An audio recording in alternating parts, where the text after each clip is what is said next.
ci ascolta tramite questo.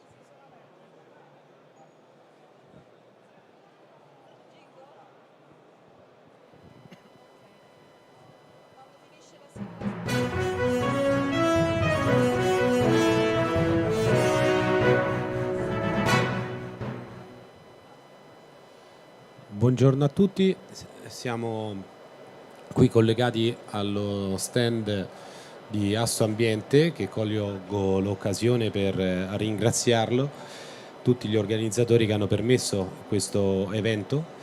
E Assoambiente è la nostra casa madre a cui ANPAR aderisce, e per chi non ci conoscesse, ANPAR è l'associazione nazionale di categoria di tutte le aziende che recuperano i rifiuti da costruzione e demolizione.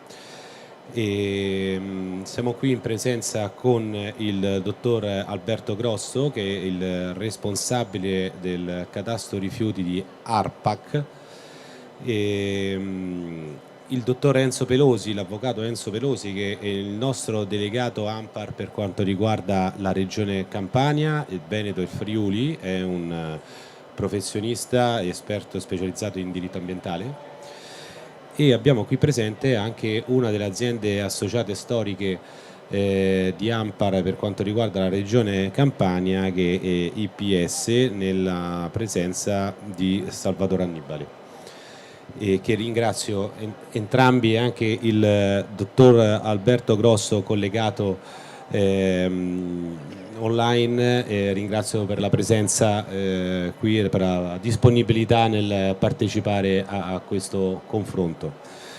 Il tavolo tecnico sui rifiuti da costruzione e demolizione, in particolare dell'ambito del piano regionale di gestione dei rifiuti della regione Campania, che diciamo tutti i tavoli tecnici prevedono anche un confronto con le associazioni di categoria, e ANPAR è stata appunto invitata a partecipare, e adesso diciamo ci spiegheranno i contenuti del piano e anche un confronto con le associazioni e le aziende.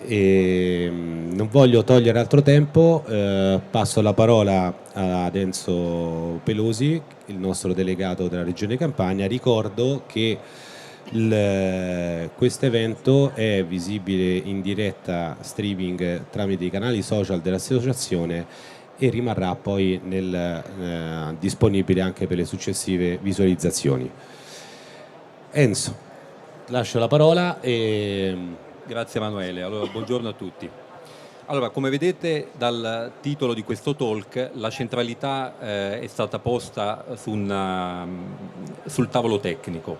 Quindi il tavolo tecnico appunto sui rifiuti da costruzione e demolizione, quale forma di attuazione del piano regionale per la gestione dei rifiuti speciali. Per quanto concerne la genesi, i contenuti e gli obiettivi principali a cui si prefigge il piano, relazionerà in maniera diciamo dettagliata l'ingegnere Grosso, che appunto oltre ad essere responsabile del catasto dell'ARPAC è anche in cabina di regia di questo tavolo tecnico. Perché sottolineiamo l'importanza e la centralità del tavolo tecnico? Diciamo che parlo in questa, faccio un attimo una premessa anche diciamo poi in veste di delegato ANPAR per la regione Veneto. Tra il 2022 e il 2023 sia la regione Campania che la regione Veneto hanno adottato rispettivamente la Campania nell'ambito dell'aggiornamento del piano regionale per la gestione dei rifiuti speciali, il Veneto in uno stato diciamo di avanzamento successivo, un tavolo tecnico o comunque un protocollo d'intesa.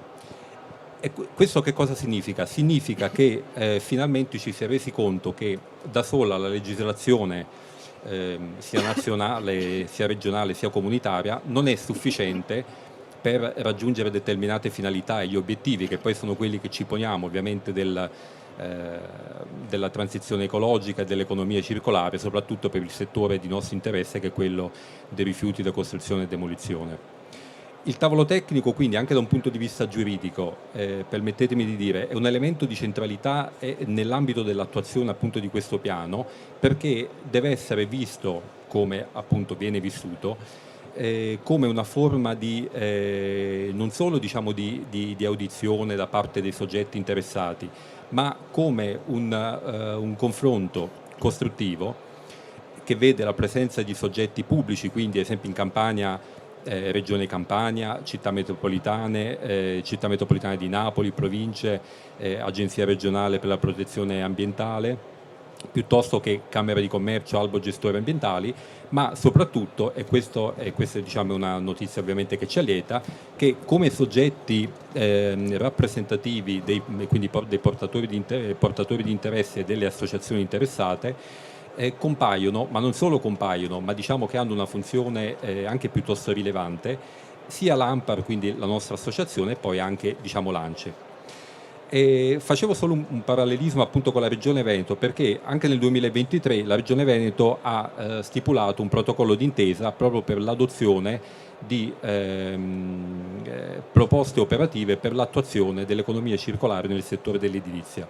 Quindi, come accennavo poc'anzi, ci si è resi conto che il confronto con i portatori di interesse, quindi con le associazioni di categoria, diventa rilevante nell'ambito diciamo, dell'attuazione di quelli che sono gli obiettivi comunitari economia circolare, e sono poi ovviamente recepiti dalla normativa nazionale, che ovviamente in primis devono puntare per il nostro settore ad una massimizzazione dell'attività di riciclaggio degli inerti e ad una minimizzazione ovviamente del ricorso alle forme di smaltimento.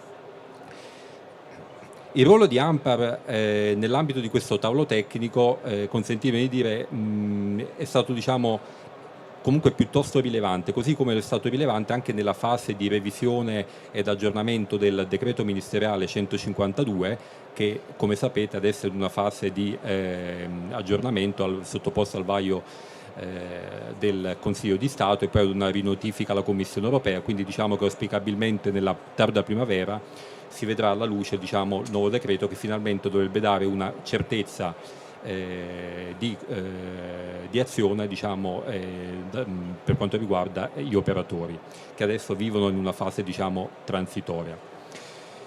E dicevo, il ruolo di ANPAR non solo dal punto di vista tecnico, ovviamente per l'apporto che può dare, ma un ruolo diciamo, rilevante almeno per quanto riguarda, ripeto, sia la fase di aggiornamento e revisione del DM 152 che anche per il tavolo tecnico della Campania, è stato quello di svolgere un'analisi critica della normativa vigente, critica diciamo, ma non per criticarne in maniera diciamo, asettica il contenuto, ma in maniera costruttiva, quindi per cercare di far emergere sulla base dell'esperienza diciamo, non solo diciamo, dei membri del comitato tecnico ma dell'associazione, ma soprattutto recependo anche quelle che sono poi le difficoltà operative e le criticità riscontrate poi da chi ogni giorno vive questo settore, quindi i gestori degli impianti.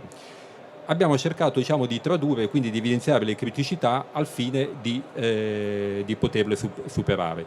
Quindi il tavolo tecnico deve essere visto come uno strumento appunto di attuazione del piano regionale della gestione dei rifiuti speciali, quale strumento di confronto e propositivo di criteri, linee guida, obiettivi, strategie, per raggiungere, ripeto, alla funzione, all'obiettivo comune che è quello posto sia dalla pubblica amministrazione, rappresentata dai diversi enti, sia ovviamente dal mondo dei privati, che è quello appunto di favorire l'attività di riciclaggio. Permettetemi poi di fare anche alcune considerazioni di carattere generale.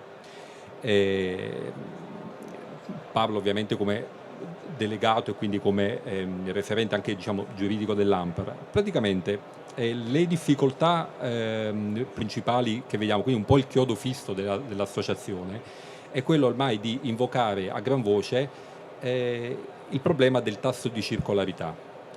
Sappiamo tutti che basta vedere i dati ISPRA, quindi parliamo di milioni di tonnellate di rifiuti, la stragrande maggioranza di rifiuti speciali generati ogni anno nel nostro territorio, quindi sia in ambito regionale su cui poi si soffermerà meglio l'ingegnere Grosso quando farà un'analisi appunto dettagliata della produzione dei rifiuti da costruzione in Campania.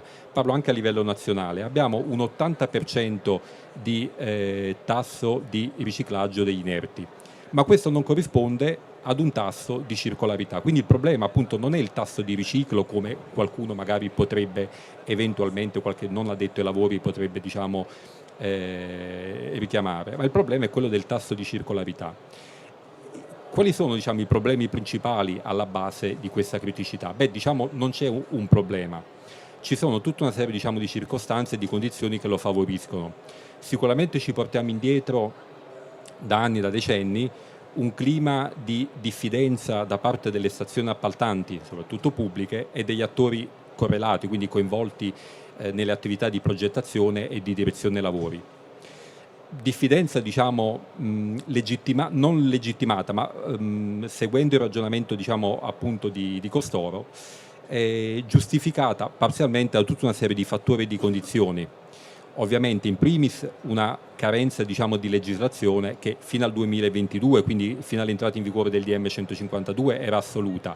Oggi invece diciamo, è poco giustificato perché abbiamo finalmente un decreto che regolamenta la cessazione della qualifica di rifiuti degli inerti e che a maggior ragione troverà una logica di una certezza giuridica e quindi andrà, si spera, poi a sanare anche quegli equivoci interpretativi e quelle difficoltà operative con il nuovo decreto che, come dicevo, dovrebbe vedere la luce nella tarda primavera, quindi nel 2024. Altre criticità sono legate ad una carenza di strumenti tecnici. Parliamo dei capitolati speciali d'appalto, parliamo della carenza del prezzario edile, ad esempio della voce degli aggregati riciclati. Parliamo anche di una scarsa diciamo, diffusione, tranne poche regioni, ad esempio di piani e di protocolli operativi per la gestione dei rifiuti da costruzione e demolizione, ad esempio che regolano e regolamentano anche la demolizione selettiva. Altre tematiche di criticità sono ovviamente poi legate alla carenza, alla scarsa diffusione nell'ambito diciamo, dei criteri ambientali minimi, anche diciamo, per quanto concerne appunto l'applicazione dei criteri nelle infrastrutture e per le opere stradali. Quindi questo che cosa significa? E tornando poi al tema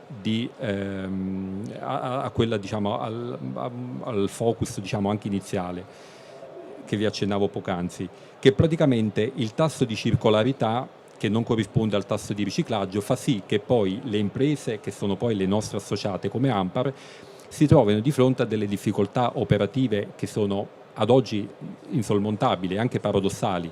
Si lavora tanto il materiale inerte, quindi se ne accoglie tanto, si lavora, si ricicla, e alla fine ci si trova ad avere piazzali pieni non solo di rifiuti ma anche di end-of waste che ovviamente non sfociano nel settore produttivo, nelle opere stradali, diciamo nelle infrastrutture come si potrebbe, come dovrebbe essere. Assistiamo poi, aggiungo anche ultimi due passaggi, si potrebbe sicuramente incentivare ancor più un elemento premiante di un cantiere ecosostenibile, dove per ecosostenibile, oltre ai soliti diciamo, requisiti nell'ambito anche dell'economia circolare, ci dovrebbe essere quello diciamo, del riutilizzo appunto degli aggregati riciclati. È un paradosso che ancora oggi, ad esempio sfogliando delle pagine anche sui giornali quotidiani, si legge che in Italia ad esempio c'è una carenza di estrazione da attività di cava, quindi anche qui bisognerebbe un attimino chiarirsi, perché da un lato si invoca l'estrazione di materiali, di materie prime, quindi di cave, e dall'altro invece, come abbiamo raccontato, c'è un surplus e un'eccedenza di end-of waste, quindi di materiale riciclato che non sfocia nel settore produttivo. Quindi, fatte queste premesse, diciamo che il tavolo tecnico quale diventa assolutamente uno strumento fondamentale proprio per poter condividere con i soggetti pubblici. Abbiamo fatto il riferimento alle stazioni pubbliche, alle stazioni appaltanti, ma ente pubblico anche perché è un ente regolatorio, diciamo, nell'ambito anche del potere autorizzativo, diciamo, che gli compete. Quindi è fondamentale che queste nostre iniziative, queste nostre diciamo, doglianze, queste nostre criticità evidenziate vengano evidenziate appunto nell'ambito di questo nostro confronto e con l'auspicio appunto che il tavolo tecnico possa recepirle e si possa ad arrivare finalmente ad una condivisione tra pubblico e privato di queste criticità, per portare a favorire quello che è il risultato cui tutti auspichiamo, ovvero un tasso di riciclaggio che sia sicuramente, diciamo, maggiore di quello attuale. Adesso lascio la parola al referente della IPS SRL, che vi illustrerà il quadro, diciamo, di un associato. Buongiorno a tutti, sono Salvatore Annibale, responsabile tecnico della IPS SRL. Saluto innanzitutto il dottor Grosso che ci segue da remoto. Colgo l'occasione per salutare tutti quelli che ci stanno seguendo. Saluto l'avvocato Pelosi, il segretario Fabbri e ringrazio ANPAR nella persona del presidente Barberi per essere qui oggi a portare la nostra testimonianza. La IPS nasce nel 2005 con l'obiettivo di diventare un'azienda leader nel settore del recupero di rifiuti da costruzione e demolizione, da scavo, da asfalto. Siamo nell'entroterra campano, in una posizione baricentrica rispetto alle province di Avellino, Benevento e Caserta, e sin da subito l'obiettivo è stato quello di dare un prodotto di qualità. In buona sostanza, poco meno di 20 anni fa, un gruppo di ragazzi con un impianto di frantumazione, un testo unico ambientale alla mano, parte e insegue il sogno di diventare un'azienda riferimento per il recupero dei materiali da costruzione e demolizione. Poi negli anni un po' la forbice di mercato è stata allargata e quindi abbiamo iniziato a lavorare su rifiuti urbani, fanghi, rifiuti terre da bonifiche, rifiuti dal trattamento meccanico e quant'altro. Questa è un po' una panoramica dell'impianto. Ci tengo a precisare che, a differenza di molti altri associati, segretario, noi non veniamo dal mondo né dell'estrazione né dei conglomerati, quindi fornire un prodotto di qualità è stato chiaramente un obiettivo anche economico. Ma come nasce un prodotto di qualità? Innanzitutto bisogna conoscere il rifiuto da trattare attraverso le analisi. Perché? Sul tal quale andiamo a vedere quale sarà la destinazione d'uso del prodotto recuperato. Per quanto riguarda invece l'eluato, sull'eluato andremo a verificare quali sono i trattamenti da fare a questo rifiuto. Trattamento chiaramente specifico, a seconda del codice CER del rifiuto, con personale qualificato. Tutto questo non può prescindere da impianti di ultima generazione, quindi vagli, trituratori, impianto di frantumazione, impianto di lavaggio, soil washing, impianto di lavaggio che funziona con la raccolta delle acque di piazzale che passano per un depuratore e il depuratore fornisce l'acqua all'impianto che poi servirà per il lavaggio degli inerti. Oltre a questo è importante fornire una valutazione delle prestazioni, quindi controllo qualità, marcatura CE, tutto questo con passione, volontà e dedizione. Una panoramica dei prodotti: abbiamo un sabbione, un pietrisco, una sorta di stabilizzato, pietrisco numero 3, numero 4, stabilizzato d'asfalto con il recupero dell'asfalto, stabilizzato naturale, sabbia lavata di tipo fine, di tipo doppio. Quali sono i principali utilizzi di questi prodotti? Sicuramente le costruzioni stradali, drenaggi, sottofondi e altro. Ora, quali sono i vantaggi dell'utilizzo di questi prodotti? Abbiamo detto garanzie sulle prestazioni ambientali, marcatura CE, analisi, garanzie sulle prestazioni tecniche. Mi viene in mente il test di Los Angeles, per esempio, risparmio delle risorse naturali e ovviamente un notevole risparmio economico. Dando un'occhiata anche a quelli che sono i numeri, vediamo che nell'anno 2021 sono state trattate in ingresso 252.741 tonnellate, Nello specifico il codice CER delle terre rocce da scavo va per la grande maggioranza, quindi il 35%, seguito poi degli inerti da costruzione e demolizione, quindi 28%, asfalto 12%, petrisco ferroviario, cartongesso e altro. Con il risultato di aver recuperato il 97% dei rifiuti in ingresso. Stessa storia nell'anno 2022, quasi 290.000 tonnellate. Le percentuali: 32% terre e rocce da scavo, 30% 170904 rifiuti di costruzione e demolizione, miscele bituminose 11%, 7% del petrisco ferroviario, l'alta velocità, e altro 16% altri rifiuti, quindi fango, trattamento di rifiuti urbani, trattamento meccanico e quant'altro. Un punto percentuale recuperato, 98%. E nel 2023 sostanzialmente la storia non cambia, 98% recuperato e come vedete le percentuali sono queste. Ora, detto questo, abbiamo dato anche l'evidenza di quella che è la grandezza dei rifiuti in ingresso, no? Abbiamo detto insomma una serie di caratteristiche dei materiali, quindi prestazioni ambientali, prestazioni tecniche, eppure ci ritroviamo i piazzali pieni. Vorrei porre un accento su una cosa: le imprese hanno non solo una domanda, e quindi la nostra risposta non deve essere solo legata all'economicità e quindi al mercato. La nostra risposta è anche in base a quelle che sono le esigenze dei produttori, quindi le esigenze delle imprese.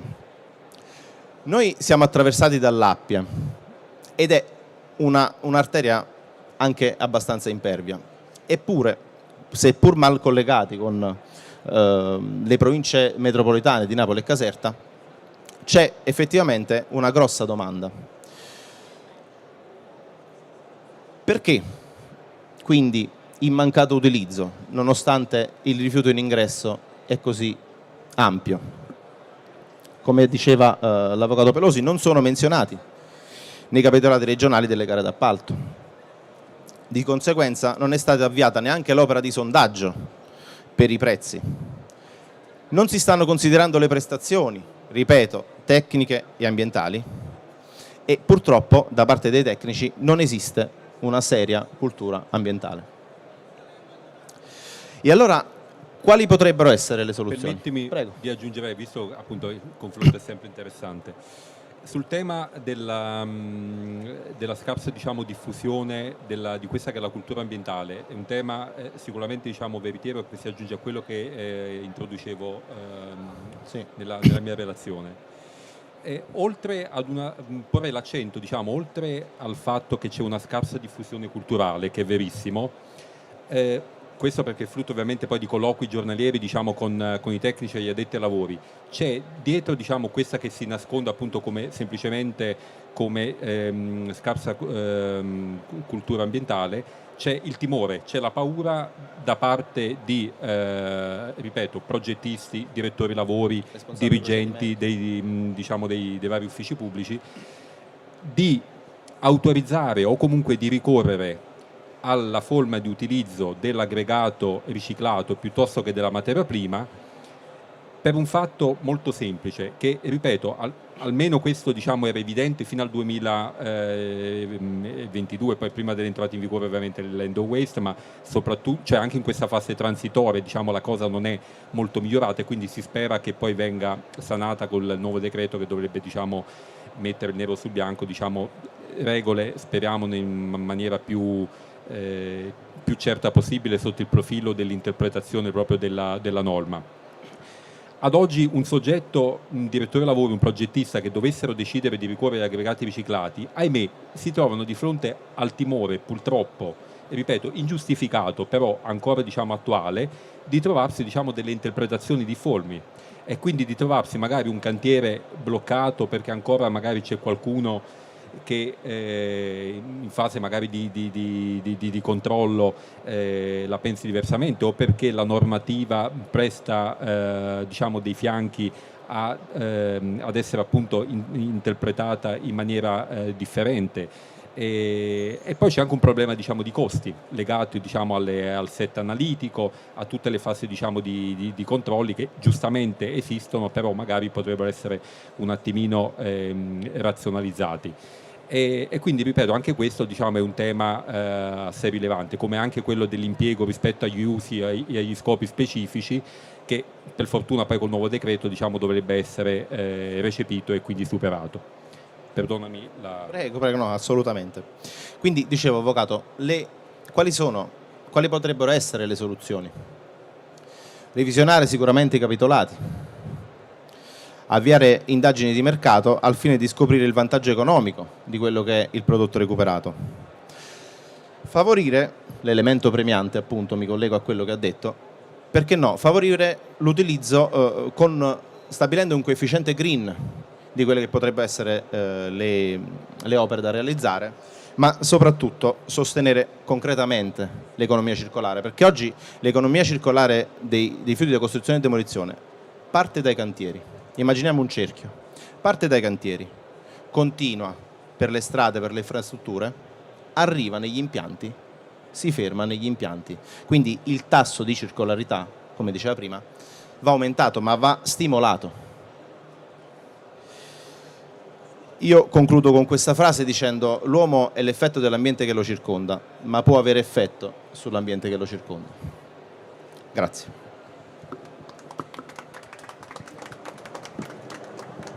Ringrazio. Funziona? Sì. Ringrazio per questa presentazione della vostra azienda. Io volevo diciamo fare giusto collegarmi a alcuni contenuti del tuo intervento, e che il coefficiente green è quello che tutti stiamo aspettando ormai da parecchi anni, in cui ANPAR è dentro il tavolo tecnico ministeriale dei CAM strade, lo è anche nei CAM edilizia, e nonostante l'enorme lavoro che è stato fatto in questi anni, ancora purtroppo il CAM strade non sta vedendo luce, e noi lo attendiamo con trepidante attesa, perché è proprio nelle strade che gli aggregati riciclati trovano la loro più naturale applicazione, e soprattutto nei volumi che vengono gestiti.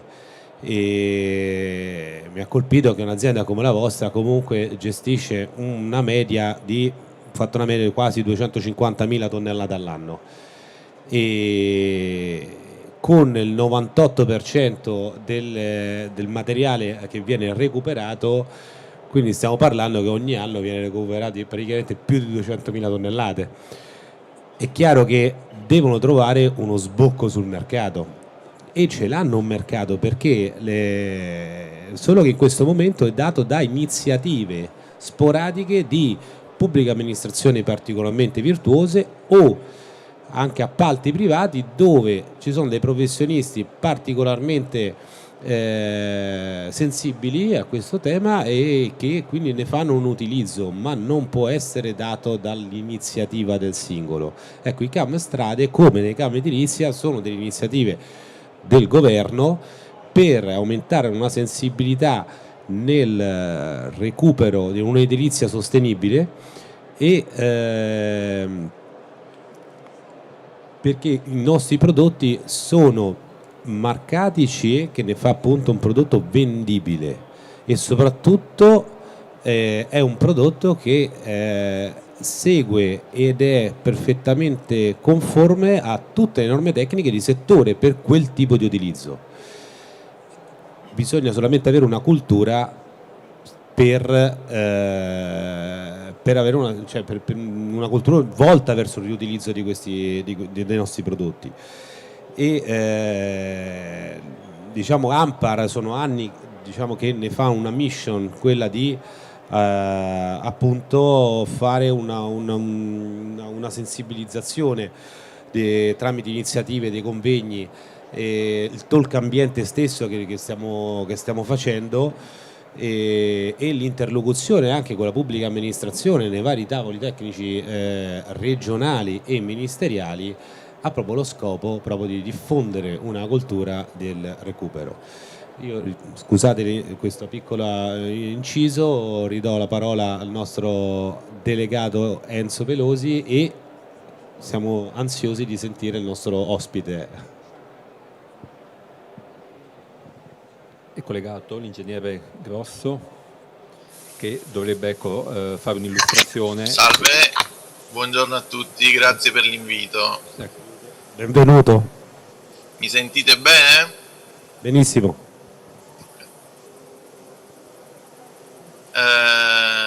Allora, io ho preparato una piccola presentazione per appunto parlare un po' del piano regionale e delle attività che stiamo provando a fare nell'ambito del tavolo tecnico in collaborazione con le associazioni di categoria, ma non solo.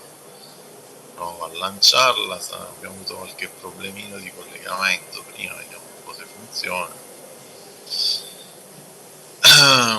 La vedete? No. Meglio. Aspetti un secondo. Si vede?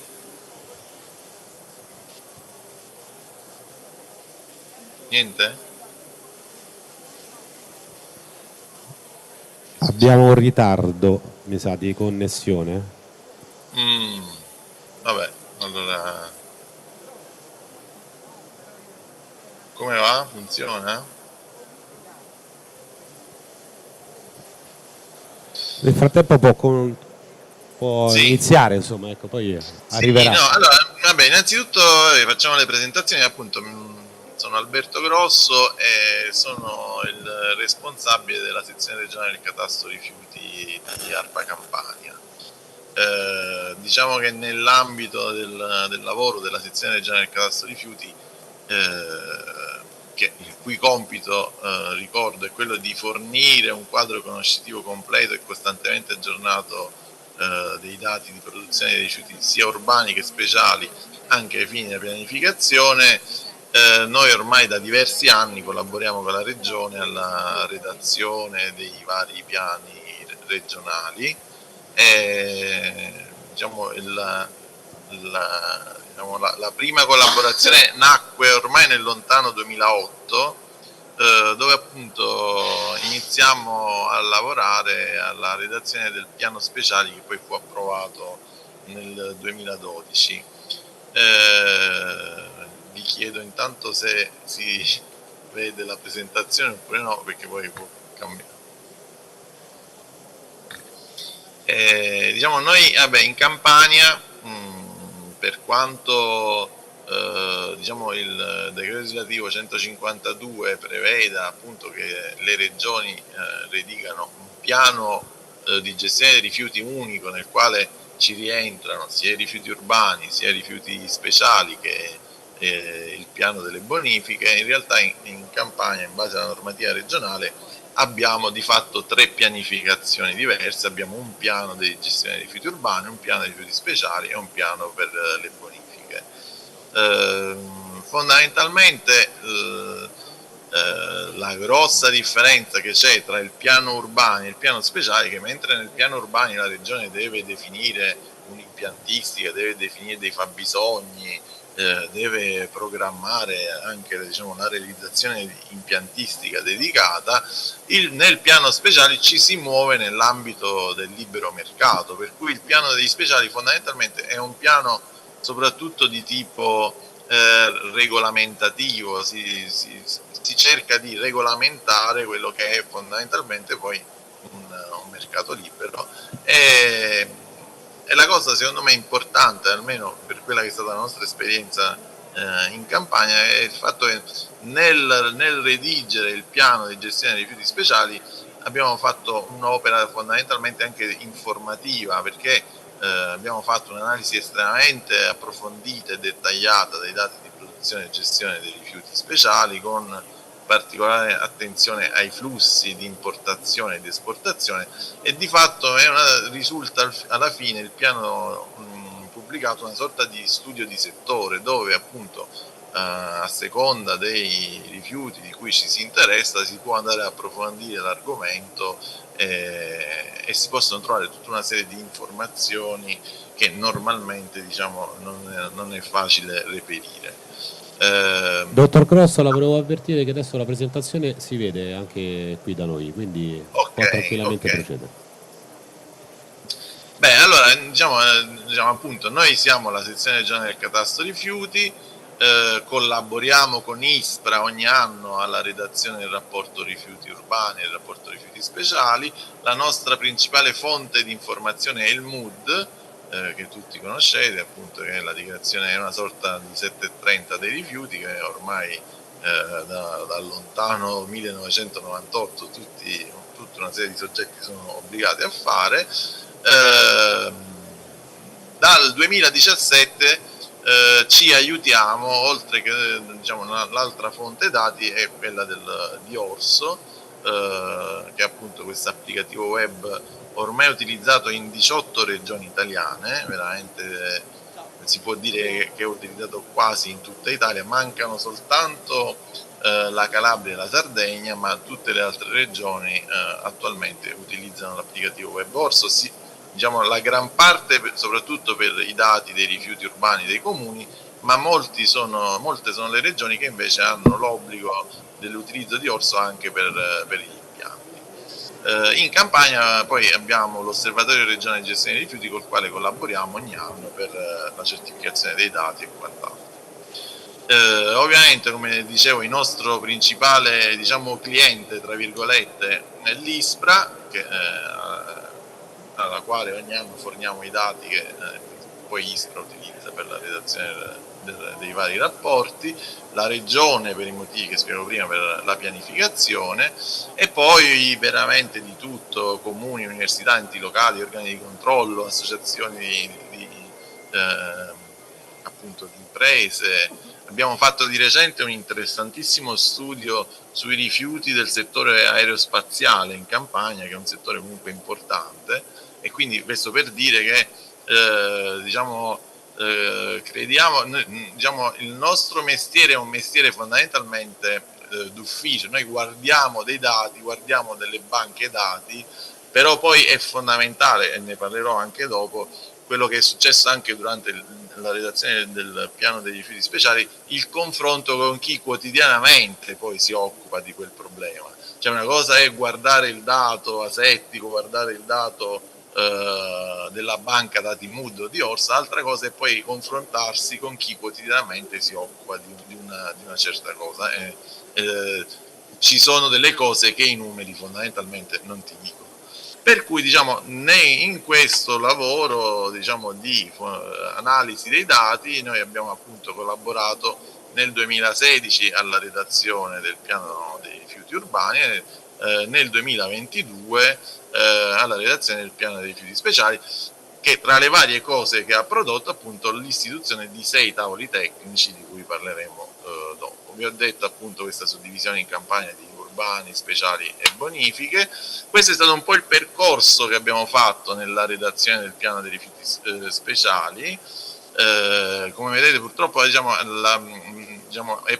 un percorso partito addirittura nel 2019, poi ha avuto una fase di stasi, ha avuto una prima fase di consultazione del classico scoping con gli SCA, poi è stata adottata una prima proposta di aggiornamento del piano dei rifiuti speciali, poi ha fatto la parte di consultazione pubblica, e qui in questa fase è stato fondamentale l'incontro con tutti i principali stakeholders che si occupano di gestione e produzione dei rifiuti speciali.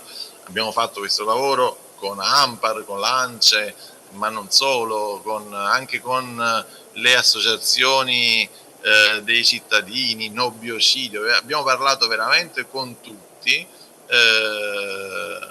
proponendo appunto quelli che erano i contenuti del piano e raccogliendo le osservazioni. Io stavo guardando prima qui tutte le osservazioni che ci sono pervenute in fase di consultazione, appunto soprattutto da ANCE ma anche da ANPAR, e sono poi osservazioni che sono poi state tradotte in linee di azione nel piano, quindi è stata una fase assolutamente utilissima quella della consultazione pubblica, che ha consentito di forse dare gambe al piano e credo che il tavolo tecnico sarà appunto il cuore, il tavolo tecnico nel caso di costruzione e demolizione, ma anche gli altri tavoli tecnici saranno poi il luogo in cui si proverà a dare attuazione al piano che alla fine, diciamo, tutta questa trafila è passato per la giunta regionale, nel consiglio regionale, alla fine è stato approvato dal consiglio regionale il 19 ottobre del 2022 e niente, poi è stato pubblicato sul Burk del 10 novembre 2022 e di fatto quindi è entrato in vigore 30 giorni dopo, quindi siamo quasi a un anno dall'approvazione del piano degli speciali. Noi ci siamo anche poi attivati subito in collaborazione soprattutto con l'ingegner Michele Rampone della regione e diciamo la sua unità operativa che appunto si occupa ha la competenza della pianificazione e programmazione della gestione dei rifiuti. E quindi per esempio, se non ricordo male, con ANPAR abbiamo attivato il tavolo di costruzione e demolizione a febbraio 2023, quindi diciamo un paio di mesi dopo diciamo, l'entrata in vigore del piano. Come è strutturato il piano? Il piano fondamentalmente appunto possiamo individuare 6 macro, diciamo, contenitori del piano. Ci sono i primi 3 capitoli che sono appunto i primi 3 capitoli di inquadramento generale, classico inquadramento normativo, le caratteristiche socio-economiche del territorio. Il cuore del piano sono i capitoli 4, 5 e 6, appunto di cui parlavo prima, insieme al 7, dove appunto c'è questa analisi di estremo dettaglio che poi è stata presentata nel corso degli incontri con gli stakeholders, c'è la presentazione del censimento degli impianti che abbiamo realizzato, questo catasto georeferenziato degli impianti di gestione dei rifiuti autorizzati in Campania, e poi il capitolo 6 ci sono dei focus di dettaglio su particolari flussi di rifiuti più importanti. Sicuramente diciamo, il 6.1 è proprio quello dei rifiuti da costruzione e demolizione, ma poi ce ne sono approfondimenti sui veicoli fuori uso, sui rifiuti sanitari, sugli oli, sulle batterie. Ci sono numerosi diciamo, approfondimenti su flussi che poi ogni flusso di rifiuti ha le sue peculiarità e ha le sue diciamo, caratteristiche che vanno poi analizzate e in realtà per ciascun flusso in teoria ci potrebbe essere uno specialista, perché io voglio dire mi occupo ormai da 27 anni di rifiuti, ho iniziato no sbagliato, 24 anni di rifiuti, ho iniziato nel 1997 e mi capita ancora tuttora di quando mi fanno dei quesiti mi rispondo un attimo, devo studiarmi meglio la cosa, non so dare sempre una risposta diretta ai quesiti, soprattutto normativi, perché purtroppo sappiamo bene che la normativa spesso è articolata e complessa e a volte si presta ad interpretazioni. Quindi poi c'è il capitolo 7 che è appunto il capitolo degli obiettivi e dell'attuazione della pianificazione, dove appunto sono individuati questi 6 tavoli tecnici, e poi c'è il capitolo relativo ai criteri di localizzazione, che è importante. Questo vale sia per gli urbani che per gli speciali, sono i criteri generali dove si possono localizzare quindi o non localizzare gli impianti di gestione dei rifiuti, e poi c'è tutta la parte di monitoraggio del piano e le conclusioni. Gli obiettivi generali diciamo, possono essere raggruppati in queste 5 macro categorie. Sono obiettivi che poi alla fine si riconducono al pacchetto dell'economia circolare, voglio dire, non c'è nulla da inventarsi. Noi gli obiettivi ce li detta la Commissione europea, dobbiamo semplicemente individuare le azioni che ci consentono di raggiungere gli obiettivi che ci detta la Commissione europea. E quindi se c'è sicuramente in cima alla piramide, come sappiamo, la riduzione della produzione dei rifiuti e della pericolosità dei rifiuti, il riutilizzo dei rifiuti prodotti all'interno di cicli produttivi diversi. Questo è un concetto che secondo me siamo ancora lontani da un'applicazione pratica del riutilizzo vero e proprio, la famosa simbiosi industriale. Poi c'è la gran parte della gestione dei rifiuti, che è quella di riciclaggio e recupero, quindi massimizzazione del riciclaggio e del recupero dei rifiuti e quindi la riduzione del ricorso allo smaltimento dei rifiuti. Poi c'è una parte relativa al fatto che bisogna incentivare il principio di prossimità ai luoghi di produzione, e poi c'è la parte relativa al contrasto alla gestione illegale, che tocca in maniera sensibile la nostra regione, soprattutto in alcune fette di territorio. È famosissima purtroppo la terra dei fuochi, e contrasto alla gestione illegale dei rifiuti speciali, che tocca sicuramente anche il mondo dei rifiuti da costruzione e demolizione. Sono sicuramente tra i rifiuti che purtroppo spesso vengono rinvenuti negli abbandoni. E poi c'è il problema delicatissimo dell'amianto nell'ambito dei rifiuti da costruzione e demolizione, perché purtroppo lì è un classico esempio in cui la carenza di impiantistica, adesso che andremo a vedere l'analisi dei flussi, vediamo che l'amianto fondamentalmente viene quasi totalmente esportato fuori regione, fa sì che il prezzo della gestione o comunque della bonifica e rimozione dell'amianto sia decisamente elevato, e i prezzi elevati sicuramente purtroppo rendono appetibile la gestione illegale. Quindi vi dicevo che la seconda parte, il fulcro del piano, è appunto questa parte dei capitoli 4, 5 e 6, dove c'è un'analisi dei dati dal 2014 al 2019. Potremmo dire, tra virgolette, che è già un po' vecchio il dato, visto che comunque oggi abbiamo la disponibilità del dato del 2021 e a breve, a marzo 2024 avremo anche il 2022. Però fondamentalmente quello che si vede è che il trend di gestione e produzione di rifiuti è più o meno costante nel corso degli anni. C'è una importante crescita della produzione dei rifiuti da costruzione e demolizione, e questa viene confermata anche negli anni successivi al 2019. Quindi, tra virgolette, si potrebbe dire che il piano sottostima, tra virgolette, il fenomeno. Infatti, se vediamo, io qui adesso ho preparato un grafico con i dati aggiornati al 2021, quello che si vede è appunto che il trend di produzione dei rifiuti speciali in Campania è in costante crescita, ma ha avuto un grosso balzo di incremento della produzione, soprattutto nell'ultimo anno. Infatti nel piano di gestione dei rifiuti speciali noi parliamo di 8 milioni e mezzo di rifiuti speciali prodotti, nel 2021 siamo arrivati a 9 milioni, abbiamo superato la soglia dei 9 milioni.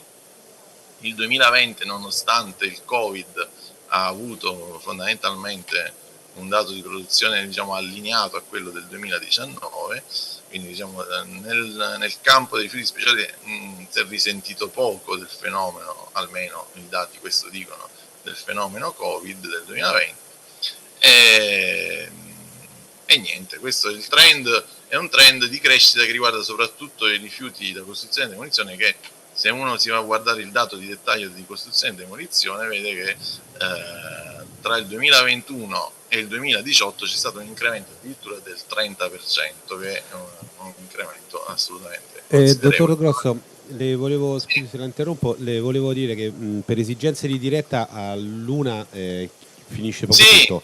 Sì, allora vado velocissimo, chiedo scusa. Allora, no, è molto interessante soprattutto questi ultimi dati, però abbiamo purtroppo delle tempistiche che non... No, ha ragione, chiedo scusa, vado veloce. Grazie. Vado veloce. Questa è la sintesi, del piano è che fondamentalmente su 8 milioni e mezzo di tonnellate di rifiuti 7 milioni li gestiamo, 1 milione lo importiamo e 3 milioni di tonnellate li esportiamo. Volevo evidenziare il fatto dell'importanza dei rifiuti da costruzione e demolizione. Questa è un'analisi dei dati per Ateco e si vede che il 49% dei rifiuti speciali di costruzione e demolizione è costituito il 49% dei rifiuti speciali è costituito da rifiuti di costruzione e demolizione. Questo vale anche se si fa un'analisi per CER, infatti i 17 rappresentano il 49% del totale. Questo è il dato che non trovate su ISPRA, è un dato che abbiamo elaborato noi per provincia, perché la cosa che non ho detto è che per i rifiuti da costruzione e demolizione di fatto il dato di produzione è stimato, perché come tutti sappiamo i rifiuti da costruzione e demolizione non pericolosi hanno l'esenzione, chi produce rifiuti da costruzione e demolizione non pericolosi ha l'esenzione dall'obbligo della presentazione del MUD, per cui noi insieme ad ISPRA, insieme ad altre agenzie abbiamo fatto delle linee guida per appunto la stima del dato di produzione e quindi riusciamo a elaborare dati anche a livello provinciale. Ovviamente si vede che la fa da padrone la provincia di Napoli. Questo è il dato di gestione, ma vado veloce. Mi interessava farvi vedere il dato di importazione e esportazione. La cosa interessante che viene fuori dal piano è che noi abbiamo in Campania circa 400 impianti di gestione di rifiuti, costruzione e demolizione, ma la gran parte viene gestita da un numero ristretto, sono circa 44 impianti in Campania dove è concentrata la gran parte della gestione dei rifiuti. Quindi nonostante questo numero consistente di impianti autorizzati alla gestione di costruzione e demolizione, quello che registriamo è che abbiamo comunque dei flussi di esportazione e di importazione dei rifiuti. Questo a conferma del fatto che comunque nonostante ci sia un'impiantistica, una certa infrastruttura esistente, poi i flussi dei rifiuti comunque seguono dinamiche di mercato. È importante evidenziare di queste 215.000 tonnellate di terre e rocce da scavo, ma poi ci sono anche altri flussi di 17, per esempio si vedono i flussi dell'amianto, la gran parte va verso la Lombardia. Invece l'importazione avviene soprattutto da regioni limitrofe, però anche l'importazione non è trascurabile.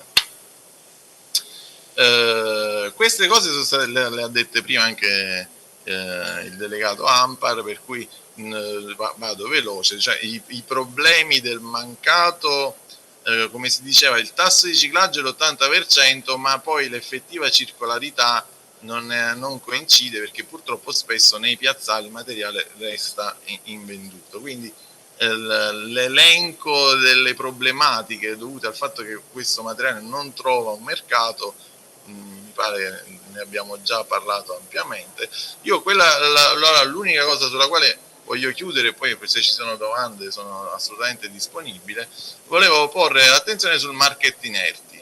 Il Market Inerti, che è questa piattaforma creata sempre in collaborazione con ARPA Lombardia, che di fatto nasce da Orso, io credo che possa dare un contributo importante allo sviluppo comunque di un mercato, perché l'obiettivo è quello appunto di trovare un punto di contatto tra offerta e domanda, un punto di offerta qualificata, perché in qualche maniera comunque è un portale gestito dalle ARPA, quindi un portale pubblico, è un sistema consolidato e, come vi dicevo, ormai diffuso in 18 regioni d'Italia, è stato già ampiamente testato sia in Lombardia che nelle Marche, ma anche in Emilia Romagna. Tuttavia però continua a essere poco utilizzato. Io credo soprattutto per il fatto che comunque non c'è stato lo sblocco del decreto End of Waste. Quando avremo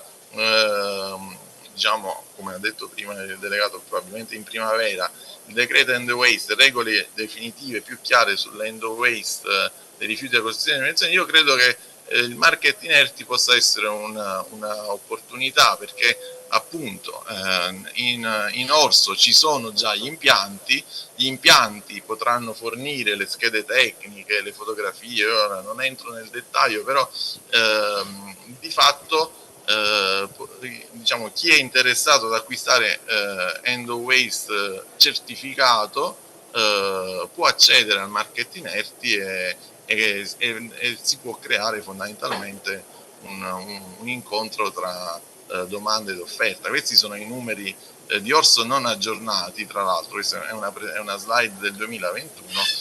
Noi abbiamo in Italia circa 1800 impianti che producono aggregati riciclati, questo perché appunto nel MUD adesso è necessario dichiarare l'aggregato riciclato prodotto. Abbiamo appunto 38 milioni di aggregati riciclati, questo è il dato 2020. Questi sono gli impianti presenti un po' in Campania, potenzialmente sono tutti impianti che in Orso potrebbero inserire il dato degli aggregati riciclati e metterli di fatto sul mercato. Mi blocco più per dare spazio più che altre domande e chiedo scusa per la lunghezza. Ringraziamo l'ingegnere Grosso per la presentazione esaustiva del piano regionale per la gestione dei rifiuti speciali.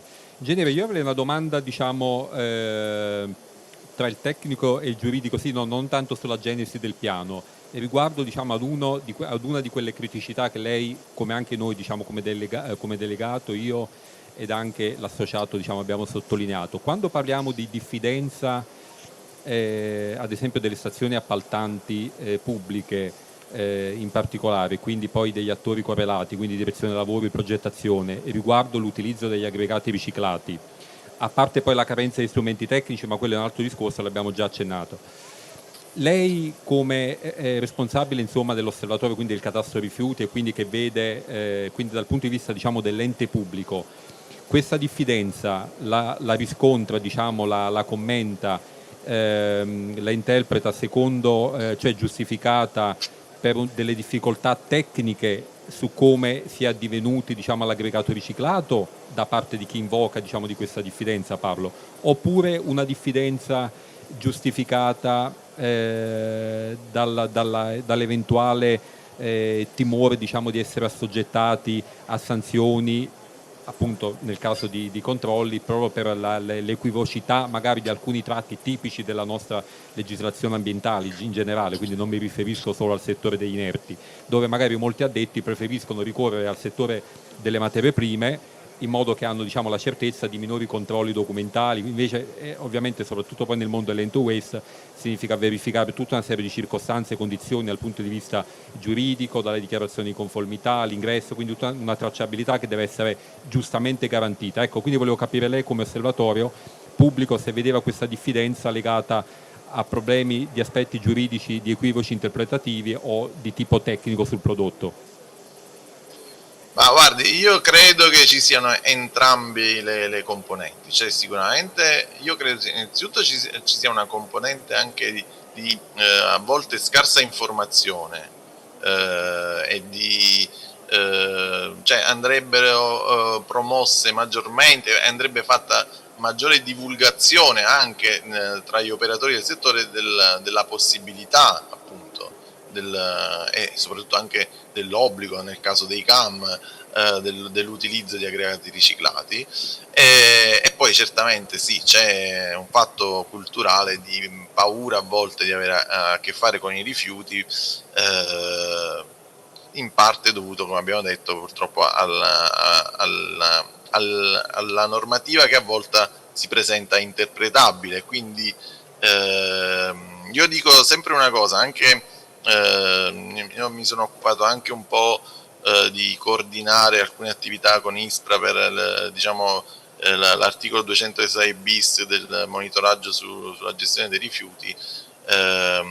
Se noi riusciamo a garantire omogeneità e trasparenza, è una maggiore garanzia, secondo me, per tutti, sia per gli operatori sia per l'organo di controllo. Cioè, nel momento in cui l'autorizzazione alla gestione dei rifiuti è chiara, e quindi su questo bisogna lavorare tanto, sulla chiarezza e sulla standardizzazione delle autorizzazioni che a volte variano da provincia a provincia, per non parlare da regione a regione, cioè le prescrizioni e i criteri autorizzativi purtroppo non sono omogenei e uniformi su tutto il territorio nazionale. L'omogeneizzazione e la standardizzazione delle autorizzazioni secondo me può avere un ruolo determinante, perché è utile sia all'operatore che sa per cosa è autorizzato in maniera chiara e trasparente e sa cosa deve rispettare, e a quel punto è utile anche all'organo di controllo che sa cosa deve controllare in maniera chiara, e non ci sono, diciamo, zone grigie di interpretazione nelle quali appunto poi Ingegnere, la ringraziamo. Adesso il tempo a disposizione, diciamo, è terminato, però vorrei concludere appunto quindi con questa chiosa finale. Quindi il tavolo tecnico, diciamo, vediamolo come strumento, diciamo, di reciproco impegno da parte delle parti, quindi pubbliche, private, associazioni di categoria, al fine di addivenire al superamento di quelle criticità che sono state riscontrate e che evidenziate, diciamo, accennate anche nel corso di questo talk, proponendo appunto delle soluzioni operative, normative, diciamo anche progettuali, volte a favorire, ripeto, non solo il tasso di riciclo, ma anche e soprattutto quello di circolarità. Io ringrazio tutti quanti i partecipanti, il dottor Alberto Grosso per la sua disponibilità, Salvatore Annibali di IPS per la presenza e il sostegno anche che ha dato, il nostro delegato territoriale Enzo Pelosi per aver contattato tutti i partecipanti a questo. Se abbiamo avuto questo talk è anche grazie a lui. Grazie a te, Emanuele. Io do appuntamento a domani, che alla stessa ora, sempre sui canali social dell'associazione, ci sarà un ulteriore talk ambiente, questa volta incentrato sullo stato di applicazione del decreto CAM in Italia e il ruolo delle certificazioni. E chiudo dicendo che la speranza è che si riesca a sviluppare un ulteriore mercato degli aggregati riciclati, perché non è che non hanno un mercato, il problema è che non hanno un mercato a sufficienza per i quantitativi che ci sono in gioco. L'abbiamo detto prima, il dottor Grosso è stato molto chiaro nei numeri che ci ha fornito, cioè il 49% dei rifiuti non pericolosi sono costituiti dai rifiuti da costruzione e demolizione. Di questo il 49%, una delle aziende, l'azienda qui presente ha dichiarato che ne ricicla il 98%. È chiaro che per chiudere il cerchio dell'economia circolare bisogna trovare l'applicazione per tutto quel 98% di quel 49% che viene riciclato. È chiaro, cioè non è che non hanno un mercato, ce l'hanno, ma bisogna ampliarlo, e la speranza che il decreto di End West e prima e strade, quando vedranno luce, forniscano, quantomeno da un punto di vista normativo, tutti gli elementi affinché questo mercato veda definitivamente luce. Grazie a tutti e buon proseguimento.